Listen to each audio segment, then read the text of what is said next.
Ngaha ni kuri Max Wise TV wahageze wivaho utabanje kumva uyu mwandiko ukubiyemo ubuhanga bwinshi cyane, ukubiyemo ubwenge bw'umubyeyi, ubwenge bw'umusaza yahaye umurage abana be batatu.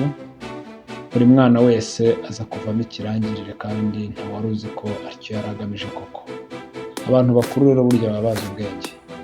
Nugira amahirwe yo kuganira n'umuntu mukuru, by'umwihariko ababyeyi bawe, jya ubatega amatwi kandi wumve icyo bakubwira. Umubyeyi wawe burya ntabwo akuraga amasambu gusa, ntabwo akuraga amafaranga, amamodoka cyangwa se n'ibindi nk'ibyo ngibyo. Burya ababyeyi tubakomoraho n'ubwenge. Niba utarakora subscribe rero, kora subscribe kuri Max Wise TV kugira ngo tugomeze kugendana neza. Kanda aho ngaho kuri iyo nzogera y'amenyesha kandi kugira ngo na video z'utaha tuzajya dukora uzajya uhita uzumva zijye zikugeraho bwa mbere. Tudatinze rero tugiye kumva umwandiko umurage w'abavandimwe batatu. Ni umwandiko uryoshye, ni umwandiko urimo ubwenge nawe habayeho umugabo akagira abana batatu b'abahungu. Nyina w'abo bana akaba yarashaje. Uwo mugabo ntacyo yagiraga uretse inzu yari atuyemo. Buri mwana muri abo bahungu akifuza kuzaragwa iyo nzu. Ibyo kuyibagabanya cyangwa kuyigurisha byo abasekuruza bari barabujije. Niko kwigira inama yo kugerageza abahungu be kugira ngo uzarusha abandi ubugabo azaba ari we uyitwara. Nuko arabahamagara arababwira ati, kuva ubu ndashaka ko mugenda mukajya mu bindi bihugu, buri muntu akirwanaho akiga umwuga. Nimugaruka uzaba yararushije abandi kumenya neza umwuga we niwe nzaraga inzu yanjye. Abana bose bakurikiza uwo mugambi, umwe acukwe undi acukwe. Bamaze gusezerana umunsi bazahindukiriraho, buri mwana akifuza kuzaragwa iyo nzu.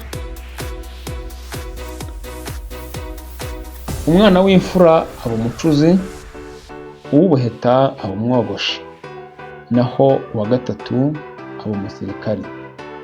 Kubera ko buri mwana yabonye umwigisha w'umuhanga, nta n'umwe utarabaye icyatwa mu mwuga we. Umucuzi yimenyereza gucura ibyuma byinshi, akibwira ati, nizeye ko inzu ya data ari njye uzayisigarana kuko nzi neza umwuga wanjye. Umwogoshi nawe yogoshaga neza abantu bakamushikira, akibwira ko nta kibuza inzu ari we izaragwa. Uw'umusirikari aba intwari. Ubwo butwari bwe bwamuheshaga icyubahiro muri ayo mahanga. Umunsi wo gutahuka ugeze, bahurira kwa se, bajya inama yo kwerekana ubuhanga bwabo mu myuga bize. Bihurirana n'uko mu gihugu hari hateganijwe irushanwa rikomeye ryerekeye imyuga. Umwami yari yakoranyije abahanga kogosha, mu kumasha, mu kubaza no gucura n'ibindi. Umunsi wateganijwe ugeze, ba bahungu bajyayo. Hatangira abogosha, barogosha. Bigeze aho abantu benshi bahurira wa wundi wize icy'ubwogoshi. Bose batangarira ubuhanga bwe kubera ko yogoshaga vuba kandi neza. Abogoshi barangije, hakurikiraho abacuzi. Bategekwa gucura ishusho ry'umwami. Inyundo barazibaka, igihe abandi bagihuzagurika icyuya cyabarenze. Wa musore wize ibyo gucura ishusho abayishyizaho. Rubanda barashika, n'abarushanwaga inyundo barazinaga bahururiye iryo shusho kuko ryasaga neza n'umwami.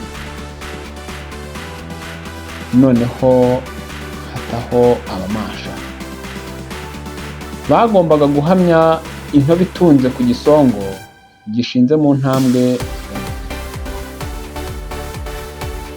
Abantu barijana barahakuranwa, barasa kabiri, barasa gatatu, kane gukomeza bagahusha. Abandi igisongo bakakizinga uruti, igisongo bakakizinga uruti, habura n'umwe uhamya intobe. Maze wa muhungu w'umusirikare abonye bose begamye, aba arahashinze arafora ngo pya, umwambi ugurukana ya ntobo. Abantu bose bariyamira. Nuko ba bavandimwe uko ari batatu baragororerwa, se nawe arabashima kubera ko buri mwana yari yerekanye ubuhanga bwe butangaje mu mwuga we. Ya nzu bayiraga uko ari batatu. Umubyeyi wabo amaze gupfa, bakomeza kubana neza bakora imyuga yabo, bakurikizaho kuba abakire. Mwabyumviye rero, nta byinshi ndi buvuge kuri uyu mwandiko wasobanutse, kandi nimba nawe wumva usobanukiwe neza, byanze bikunze ubwenge burimo aho ngaho uri kukumva. Ntabwo kuba ababyeyi bawe cyangwa se kuba waravutse mu muryango ukennye ntabwo bivuze ko nawe ugomba kuba umukene. Oya, ntabwo ariko bimeze. Nimba iwanyu nta sambu ihari ngo uzayihinga, nimba iwanyu nta nka zihari ngo uzaziragira, nimba iwanyu nta maduka ahari ngo bazaguhamo rimwe ucuruze, ntabwo bivuze yuko uzaba umukene. Haguruka ugende, haguruka ujye gushaka ahandi nawe ujye kwirwanaho nk'uko aba bahungu bagiye bakirwana, nubwo batari bazi yuko ari cyo kigambiriwe, ari cyo kigamijwe, ariko bagiye ku ntego y'uko bashaka iyi nzu. Bashakaga kuzaraga iyi nzu, ariko mu by'ukuri ubukire bari bamaze kubona, ubumenyi bari bamaze kugira, ari uwogoshaga, ari uwacuraga, ari n'uwari umusirikare, ubumenyi bari bamaze kugira bwari busumbije agaciro iyi nzu bari barimo bashaka ko bazaraga. Nubwo byarangiye bombi nyine uko ari batatu bose bayirazwe, ariko buri wese ku ruhande rwe yari afite ubumenyi yihariye, yari afite ubutunzi afite kandi yakuye muri wa mwuga we bwite. Kura amaboko mu mufuka rero, we kuvuga ngo iwacu ngo ni abakene, ngo ntawe iwacu watunze imodoka, ngo ntawe iwacu wigeze wiga kaminuza, ngo ntawe iwacu wigeze aba umucuruzi. Kuki atari we wabitangirira?